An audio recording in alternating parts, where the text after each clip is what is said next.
तो नीचे वाला प्रोडक्ट को नहीं निकाले और ऊपर से फिर बेचना चालू कर दिया। जब तक ऊपर का माल खत्म हुआ तब तक नीचे का एक्सपायर हो गया। तो दोस्तों इस चीज़ को ख्याल में रखते हुए आपको काम करना है कि आप जब भी प्रोडक्ट को बेचें तो अगर आपका प्रोडक्ट नया होलसेलर से आ रहा है, आपके दुकान में लगने जा रहा है, तो पहले नीचे वाला प्रोडक्ट को उठा करके आपको बाहर कर देना है और जो नए वाले प्रोडक्ट को ला रहे हैं उसको उस रैक में सेट कर देना है। इसके बाद उस रैक में ऊपर के सतह में आपको पुराना वाला माल जो आपके पास था उसको सेट कर देना है। इससे होगा क्या कि आपके पास जब भी कोई कस्टमर आएगा तो आप पुराना वाला माल पहले उठा करके ऊपर का दे देंगे। दोस्तों को बहुत बहुत नमस्कार। अगर आपके दुकान में प्रोडक्ट एक्सपायर हो जाता है तो उसे बचने का क्या उपाय है? तो दोस्तों जब भी आपके दुकान में प्रोडक्ट एक्सपायर होता है तो आपको पहले यह ध्यान देना है कि हमारा प्रोडक्ट एक्सपायर किस कैटेगरी का होता है। माना कि हमारे पास नमकीन, कुरकुरे और सूजी, मैदा, बेसन इत्यादि इन टाइप का प्रोडक्ट अगर एक्सपायर हो जाता है तो हमें सबसे पहला ध्यान देना है कि अगर जो प्रोडक्ट एक्सपायर हो जा रहा है पकड़ना है अपने, जो कि हमने प्रोडक्ट को एक ही बार में बहुत ज़्यादा क्वांटिटी में माल को ले आ करके अपने दुकान में रखा है। अगर हमें पता है कि भाई हम जिस प्रोडक्ट को ले जा रहे हैं और हमारी दुकान से इतना प्रोडक्ट सेल नहीं हो पाएगा तो हमें उतना प्रोडक्ट ले ही नहीं जाना है जो सेल ना हो सके। तो दोस्तों सबसे पहले हमें जब भी सामान या प्रोडक्ट खरीदने जाना है तो आपकी दुकान अगर रनिंग में है तो आप ज़्यादा प्रोडक्ट ले आइए, लेकिन आपकी दुकान अगर कम चल रही है या धीरे चल रही है तो आपको कम प्रोडक्ट ला करके और प्रोडक्ट को सेल करना होता है। किराने का दुकान एक ऐसा दुकान होता है जिसमें कि दोनों टाइम यानी सुबह या शाम दिन भर में से 1 से 2 बार आपको दुकान का वैरायटी या कटआउट मेर आपको लगाना ही होता है, जो कि हर एक दिन आपको नए नए प्रोडक्ट ऐड करने होते हैं। और आपको मैं यही सजेशन करूंगा कि आपकी अगर दुकान छोटी है या फिर आपका दुकान का सामान प्रोडक्ट एक्सपायर हो जाता है तो आपको दोस्त आप यह देखिए कि हमारा जो प्रोडक्ट एक्सपायर हो जा रहा है तो क्या हम उस प्रोडक्ट को हमारा होलसेलर हमें नज़दीक एक्सपायरी माल हमें दे करके फंसा दिया। तो दोस्तों इस चीज़ को ध्यान में रखते हुए आपको जब भी प्रोडक्ट लेना है तो आपको उतने ही मात्रा में लेना है जितने में आप अपने प्रोडक्ट को सेल कर पाएँ और एक्सपायर होने से बच सके। हमारे पास नमकीन हो गई, कुरकुरे हो गया, लेस वगैरह इत्यादि बहुत सारे प्रकार का प्रोडक्ट होता है। तो दोस्त आपको पता है कि नमकीन कुरकुरे में 2 से 3 महीने का एक्सपायरी होता है। तो आपको आपकी अगर सेल कम हो रही है तो आपको पेटी नहीं उठानी है। प्रोडक्ट सेल नहीं हो पाता है तो आपको ज़्यादा मात्रा में प्रोडक्ट नहीं उठाना है, आपको कम या पत्ते में माल को उठाना है और अपना माल सेल करके जब वह माल सेल हो जाए या फिर वह माल बहुत कम क्वांटिटी में बचे तब आपको दोबारा जाकर के अपने नज़दीकी मार्केट से होलसेलर से लेकर के फिर प्रोडक्ट को आ जाना है और अपने दुकान को चलाना है।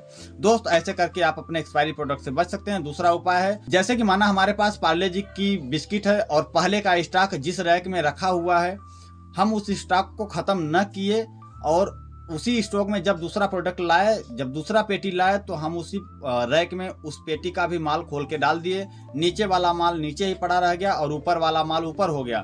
फिर जब हम बेचना चालू किए तो नीचे वाला प्रोडक्ट को नहीं निकाले और ऊपर से फिर बेचना चालू कर दिया। जब तक ऊपर का माल खत्म हुआ तब तक नीचे का एक्सपायर हो गया। तो दोस्तों इस चीज़ को ख्याल में रखते हुए आपको काम करना है कि आप जब भी प्रोडक्ट को बेचें तो अगर आपका प्रोडक्ट नया होलसेलर से आ रहा है, आपके दुकान में लगने जा रहा है, तो पहले नीचे वाला प्रोडक्ट को उठा करके आपको बाहर कर देना है और जो नए वाले प्रोडक्ट को ला रहे हैं उसको उस रैक में सेट कर देना है। इसके बाद उस रैक में ऊपर के सतह में आपको पुराना वाला माल जो आपके पास था उसको सेट कर देना है। इससे होगा क्या कि आपके पास जब भी कोई कस्टमर आएगा तो आप पुराना वाला माल पहले उठा करके ऊपर का दे देंगे। 5 पीस आपका क्वांटिटी में माल बचा है तो आप उसको पीछे बेच सकते हैं। तो दोस्त ऐसे करके आप एक्सपायरी से बच सकते हैं।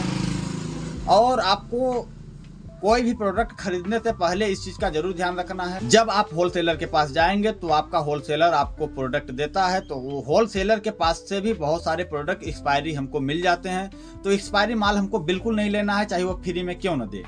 दोस्त आप फ्री में माल ला करके भी करोगे क्या, क्योंकि आप तो पैसे दे करके लाओगे और अपने यहाँ लाने के बाद आप फंस जाओगे। बहुत सारी वैरायटी की नमकीन कुरकुरे होते हैं जिन्हें हमें बहुत ध्यान से देख करके उनकी बैक डेट का ध्यान रखते हुए हमें लेना चाहिए, क्योंकि बहुत सारा स्टॉक हमारे होलसेलर या हमारे डिस्ट्रीब्यूटर वगैरह वगैरह ऐसे लोग रखते हैं जो कि माल उनका सेल नहीं हो पाता है। जो सेल नहीं हो पाता है भाई हम जाते हैं अपने होलसेलर के पास, बोलते हैं भाई ये मेरे को प्रोडक्ट दे दो, वह प्रोडक्ट देता है और हम लेकर के आ जाते हैं। लेकिन थोड़ा सा ध्यान रखने योग्य चीज़ें वहाँ पे हैं कि जब भी आप प्रोडक्ट को, किसी भी प्रोडक्ट को लीजिए, पेटी लीजिए, बोरी लीजिए, खुला लीजिए, लूज लीजिए, किसी भी प्रकार की, लेकिन आपको एक्सपायरी पे जरूर जरूर ध्यान देना है। जैसे कि माना कि हम एक्सपायरी पे ध्यान नहीं दिए और हम होलसेलर से ले आए और यहाँ पे भी ध्यान नहीं दिए और कस्टमर को दे दिए। हमारा वैल्यूएबल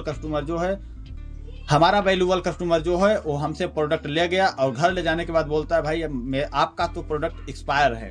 तो क्या होता है, या आपके ऊपर या आपके बिजनेस के ऊपर थोड़ा सा दिक्कत आ सकती है, आपके कस्टमर आपसे खुश नहीं होगा। इसलिए आपको प्रोडक्ट ऐसा देना है, वैरायटी ऐसी देनी है और कस्टमर जो एक बार आए वह जुड़ जाए।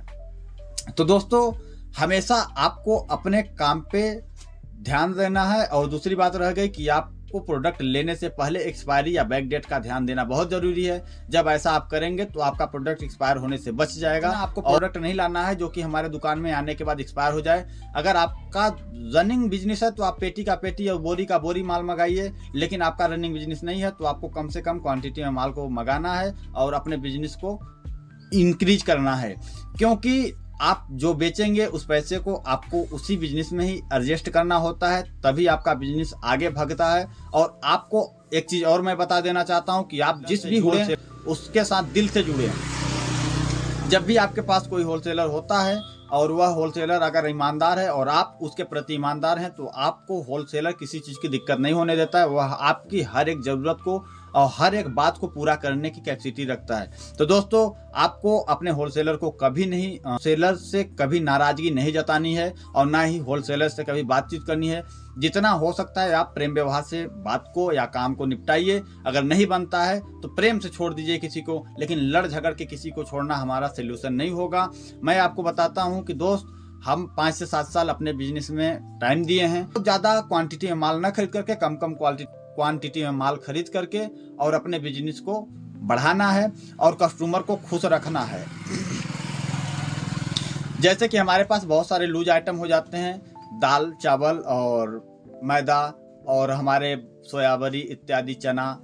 तो बहुत सारे प्रकार की इन वैरायटियों को अगर जब आप लेते हैं तो आप उतने ही क्वांटिटी में लीजिए जितना आपके पास प्रोडक्ट आने के बाद एक्सपायर ना हो। तो आपके पैसे बर्बाद नहीं होंगे, बर्बाद होने से बच जाएंगे। क्योंकि किराने की दुकान में इतना ज्यादा मार्जिन नहीं होती है। आपको सिर्फ 10 रुपए का मार्जिन 10% का मार्जिन होता है इस बिजनेस में। और आपको अपने बिजनेस में तन मन धन से लगा करके और काम करना है और कोशिश यह करना है कि ज़्यादा प्रॉफिट न लेते हुए कम प्रॉफिट में और ज़्यादा माल को सेल करना है ताकि आपका कस्टमर बना रहे। एक्सपायरी माल नहीं देना है, एक्सपायरी होने से बचाना है। आपके जितने लूज के प्रोडक्ट हैं उनको आपको कोशिश यह करना है कि साफ़ सुथरा रखना है। अगर साफ़ सुथरा रखते हैं तो आपका प्रोडक्ट बेहतर दिखता है और कस्टमर आकर्षित होता है। कस्टमर जब आता है डिमांड करता है, प्रोडक्ट उठा करके ले जाता है। अगर आपके पास लूज का आइटम है और अगर आपको लगता है कि धूल गर्दे से खराब हो सकता है तो आप उसको न्यू पैकेट में पैक करके आप अपने कस्टमर को दे सकते हैं। दोस्तों किसी भी कस्टमर को खुश करना ही आपके बिजनेस करने का पर्पस होना चाहिए, ना कि पैसे कमाने का। पैसे तो सब लोग कमाते हैं, लेकिन बिजनेस करके और लोगों के प्रति ईमानदारी से उस बिजनेस को निभा देना बहुत बड़ी बात होती है। जितने भी दुकानदार होते हैं, जितने भी बड़े दुकानदार होते हैं, वो सब यही रूल अपनाते हैं, कस्टमर को खुश करते हैं और खुद खुश हो जाते हैं। क्योंकि कस्टमर खुश होता है तो आपको पैसे देता है, उस पैसे से आप खुश होते हो। तो दोस्त पैसे से भी खुशी नहीं होती है, प्रेम और व्यवहार उसके साथ साथ सब जरूरी होता है। तो ऐसे करके आप अपने बिजनेस को कर सकते हैं। और जैसे कि माना कि हमारे पास कोई प्रोडक्ट है, बहुत नज़दीक एक्सपायरी आ गई है, तो हमें करना क्या है, रैक में वो प्रोडक्ट लगा है तो रैक से उठा करके ले आ करके हमें काउंटर पे रख देना है। और काउंटर पे रखने से क्या होगा, जो भी हमारा कस्टमर आएगा, जैसे कि माना हमारे पास 100 कस्टमर दिन भर में आते हैं, तो हमारा एक्सपायरी प्रोडक्ट जो होने वाला है उसके ऊपर जरूर किसी न किसी की नज़र पड़ेगी और किसी न किसी काम का प्रोडक्ट होगा। तो दोस्त उसको आपको ज़रूरी नहीं है कि आपकी 100 की खरीदी है तो आपको 110 में ही बेचना है। अगर ख़राब होने की संभावना है तो आप 100 का 100 में बेच सकते हैं, 100 का 90 में बेच सकते हैं, 100 का 80 में भी बेच सकते हैं। क्योंकि आपको एक्सपायर होने से या फिर ख़राब होने से बच गए आप उसी पैसे को फिर बिजनेस में लगा देंगे तो वह पैसा फिर तैयार हो जाएगा। ऐसे आप करके अपने एक्सपायर माल से बच सकते हैं। दोस्तों मैं आपको बता देना चाहता हूं कि ऐसे आप करेंगे तो आप लॉस नहीं होगी, आपकी दुकान लॉस नहीं जाएगी और आप घाटे में नहीं जाएंगे। ऐसा अगर करते हैं तो आप ज़रूर सफल हो पाएंगे। और आज के वीडियो में इतना ही। एक्सपायरी माल से बचने के लिए आपको इन उपायों को जरूर कर लेना है। और हमारा वीडियो अच्छा लगा हो तो हमारे वीडियो को लाइक, कमेंट, शेयर, सब्सक्राइब जरूर कर लीजिएगा।